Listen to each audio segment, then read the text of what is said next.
21세기 문명사회에서 도저히 믿기 힘든 숫자가 보도되었습니다. 미국 CBS 방송이 전한 이란 시위 사망자 수가 최소 1만 2천 명에서 최대 2만 명에 달한다는 소식은 전 세계를 경악하게 만들었기 때문입니다. 이는 단순한 시위 진압이 아니라 자국민을 향한 국가 주도의 조직적인 학살이 자행되고 있음을 적나라하게 보여줍니다. 영국 외무장관 이베트 쿠퍼가 의회에서 공식적으로 언급한 사망자 추정치 역시 이러한 보도를 뒷받침하며 테헤란의 도심이 흡사전쟁터를 방불케 하는 살육의 현장으로 변했음을 증언하고 있습니다. 이란 인터내셔널이 입수한 혁명수비대 정보기관의 기밀보고서에 따르면 이미 1만 2천 명 이상의 시민이 혁명수비대와 바시즈 민병대의 총구 앞에서 목숨을 잃었다고 명시되어 있는데, 이는 외부의 추정이 아닌 정권 내부에서조차 통제불능의 학살을 인지하고 있다는 결정적인 증거입니다. 이란 보안군은 비무장 상태로 도망가는 시민들을 끝까지 추격해 사살하고 있으며 시위대를 향해 조준 사격을 가하는 영상들이 속속 공개되고 있는 상황인데요. 이는 정권의 생존을 위해서라면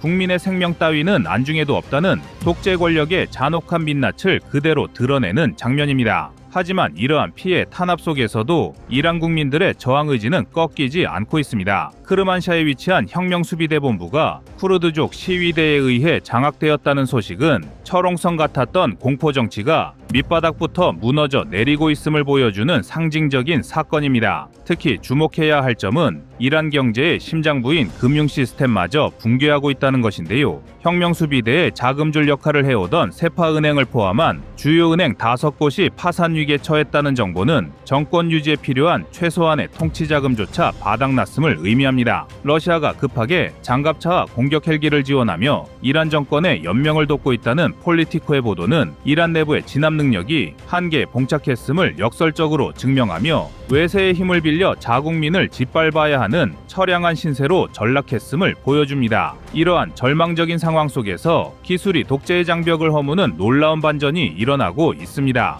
일론 머스크의 스타링크 서비스가 이란 내에서 전면 무료화되면서 정보 통제를 통해 국민의 눈과 귀를 가리려던 정권의 시도가 무력화되고 있습니다. 미국 관계자들과의 수주간 협의 끝에 결정된 이번 조치는 6월 전쟁 이후 파괴된 통신망을 복구하는 수준을 넘어 외부의 진실을 이란 내부로 주입하고 시위대가 서로를 조직화할 수 있는 디지털 무기를 제공했다는 점에서 그 어떤 미사일 지원보다 강력한 파급력을 가집니다. 이란 관리들은 현재 상황을 2025년의 전쟁보다 더 심각한 실존적 위협으로 받아들이고 있으며 내부 무역업자들과 일부 관리들마저 혁명수비대에 등을 돌리고 있다는 소식은 권력의 이탈 현상이 가속화되고 있음을 시사합니다. 트럼프 대통령이 시위대를 향해 지원이 곧 도착할 것이라고 밝힌 메시지는 벼랑 끝에 몰린 시민들에게는 강력한 희망의 동아줄이 되고 반대로 학살자들에게는 피할 수 없는 심판의 예고장이 되고 있습니다. 유엔 주재 이란 대표부가 이를 내정 간섭이라며 강력히 규탄하고 나섰지만 이미 국제사회의 여론은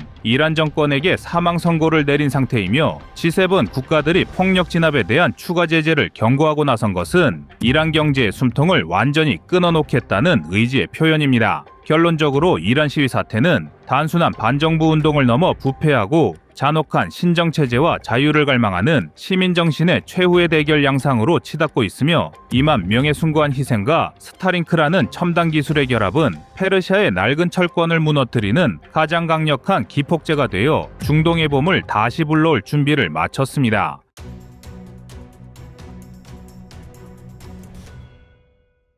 다음은 25년 3월 11일 우크라이나 버려진 이유 영상입니다. 유럽의회는 현지 시각 28일 프랑스 스트라스부르 본회의에서 우크라이나 전쟁 관련 결의안을 채택했습니다.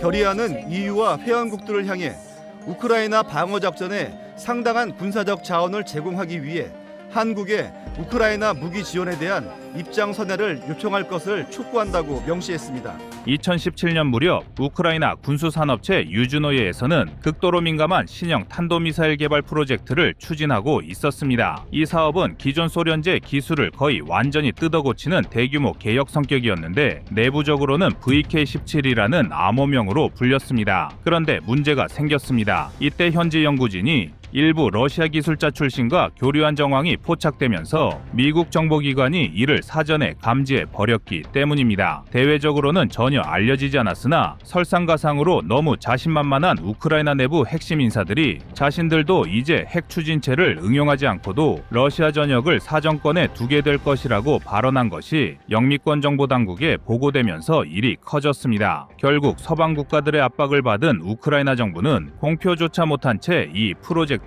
유야무야 중단할 수밖에 없었습니다. 이후 공식 문건에서 VK-17이라는 이름 자체가 삭제되었는데 이 사건이 훗날 우크라이나 전쟁 전반에 영향을 미친 우크라이나의 군사주권 강화 계획 중 하나였습니다. 만약 이 프로젝트가 성공했다면 지금 전쟁의 향방은 다른 방향으로 흘러갔을 수 있었을 것입니다. 즉 자국의 주권을 지킬 수 있는 강력한 군사력이야말로 혼돈한 국제정세와 상관없이 자국의 평화를 지킬 수 있는 가장 효율적인 방법이라는 것을 보여주는 사례라 할 수 있습니다. 그래서 준비했습니다. 오늘은 미국에게 벌여진 우크라이나의 속사정에 대해 알아보겠습니다.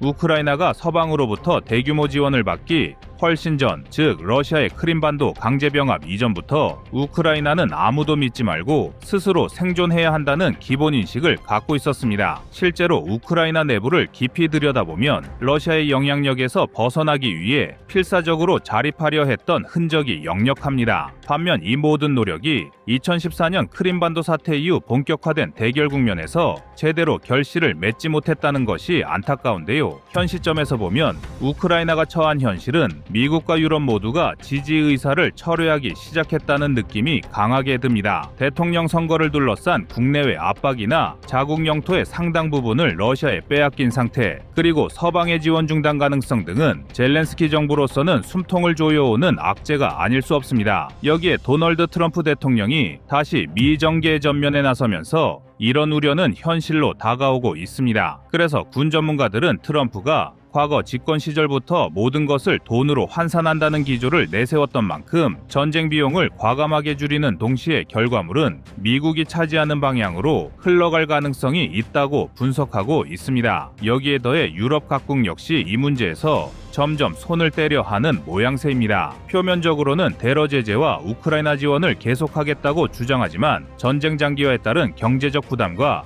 에너지 위기는 결코 무시할 수 없는 압력이기 때문입니다. 설령 독일, 프랑스, 영국이 제각기 무기를 더 공급한다고 해도 미국이 제공해온 인공위성 정보, 정밀 유도탄, 방어 시스템이 끊기면 우크라이나 군대는 크나큰 타격을 입게 됩니다. 이쯤에서 우리가 주목해야 할 지점은 푸틴의 속내입니다. 러시아는 이미 점령한 우크라이나 남동부 지역인 돈바스와 남부 회랑 일대에서 막대한 지하 자원과 주요 산업 시설을 손에 넣었습니다. 이 지대를 러시아 영토로 기정사실화하고 있는 와중에 여기서 전쟁을 멈춰버리면 푸틴은 국내외적으로 실리를 챙긴 승리자가 됩니다. 반면 우크라이나의 입장에서는 국토의 5분의 1가량을 잃은 상태로 전쟁을 중단하는 꼴입니다. 이는 젤렌스키 정권에 대한 내 외부 비판을 걷잡을 수 없이 키우는 요인이 됩니다. 애초에 전쟁의 최대 목표였던 2022년 2월 24일 이전 상태로의 회복이 깨져버린다면 국민들은 어마어마한 희생 끝에 결국 얻은 것이 없는 것 아니냐고 비난할 것은 명확합니다. 그렇다고 전쟁을 길게 끌 수도 없습니다. 미국과 유럽의 지원 약속이 빈말이 되어버리면 우크라이나는 사실상 버티기 어려운 처지에 내몰릴 것입니다. 이 과정에서 트럼프의 등장은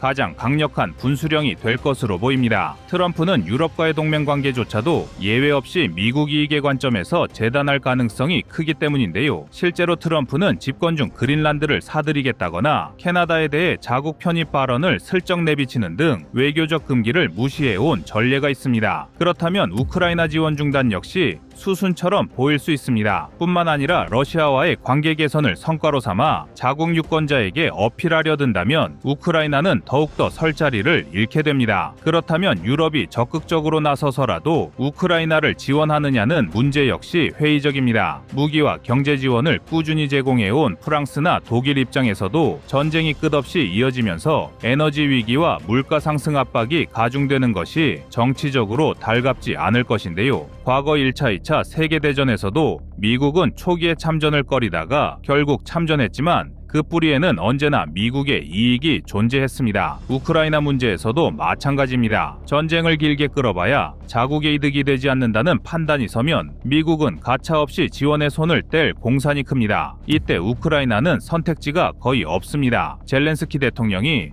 그동안 대외 미디어를 통해 보여준 이미지는 조국을 지키는 영웅이었습니다. 하지만 국내 정치적 현실로 돌아가면 그는 전시 상태를 이유로 선거를 미루고 있다는 점에서 비판을 받고 있습니다. 또 군사적 성공을 위해서라면 아조프 연대를 비롯한 극단적 민족주의 집단을 활용한 전력으로 삼았다는 문제도 남아 있습니다. 러시아가 이를 이용해 우크라이나 정부는 네오나치 정권이라는 선전을 퍼뜨리고 있는 현실을 감안하면 젤렌스키 정부가 서방의 무기 지원 없이 전쟁을 수행할 동력을 상실하는 순간 내부 정치적 입지가 대단히 위태로워진다는 사실이 분명해집니다. 결국 우크라이나가 뒤통수를 맞았다고 느끼는 이유는 전 세계가 정말로 인도주의와 자유민주주의를 위해서라기보다는 그저 자국의 안보와 경제적 이익을 위해 움직인다는 사실을 새삼 깨달은 데서 비롯됩니다. 애초부터 우크라이나가 꽃길을 걸을 수 있는 전쟁이 아니었다는 점, 그리고 서방 역시 영원히 지갑을 열어줄 수는 없다는 현실이 모두 드러나고 말았습니다. 그렇다면 남은 시나리오는 무엇일까요? 휴전이든 종전이든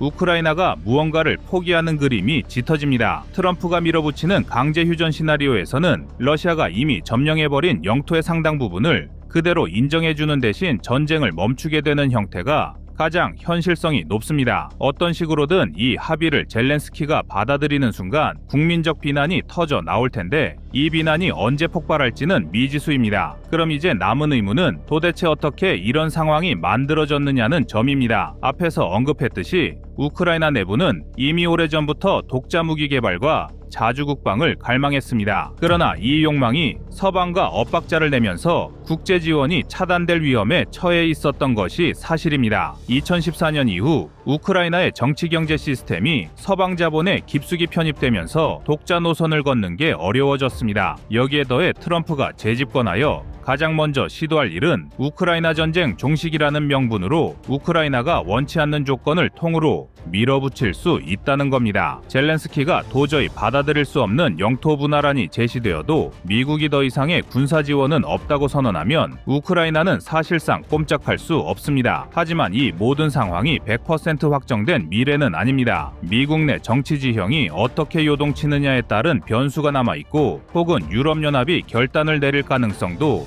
배제할 수 없습니다. 다만 현재 드러난 구도만 놓고 보면 우크라이나가 세계 무대에서 벌여진 카드로 전락하는 전개를 피하기는 어려워 보입니다. 전쟁은 이성의 연장이라지만 그 속에는 국가 간 이권 다툼과 힘의 논리만이 살아있을 뿐입니다. 우크라이나는 이러한 전형적인 국제정치의 냉혹한 민낯을 직접 경험하고 있는 셈입니다. 사실 대중의 시선도 서서히 우크라이나에서 멀어지고 있습니다. 초창기에는 전쟁의 참혹함이 전 세계적인 분노와 동정심을 불러일으켰지만 지금은 경제위기나 물가 상승 등이 각국이 당장 맞닥뜨린 민생 문제가 더 시급하다는 인식이 커졌기 때문입니다. 각국의 국민 불만이 정치적으로 이용당하는 순간 우크라이나 지원은 급격히 쪼그라들 것이고 이는 곧 전 세계가 우크라이나를 외면하는 결과로 이어지게 됩니다. 최근 우크라이나 내부에서도 전쟁 지속이 경제를 뿌리째 뒤흔들고 있다는 점에 대한 불만이 점차 커지고 있습니다. 설령 겉으로는 영토 수복을 위해 끝까지 싸우겠다는 의지를 표명한다 해도 전쟁에 필요한 자금을 대외에 의존한 채 계속 끌어갈 수는 없기 때문인데요. 이미 전역에 걸쳐 생산시설이 무너지고 주요 도시들의 기반 인프라도 상당 부분 파괴되었습니다. 이런 상황에서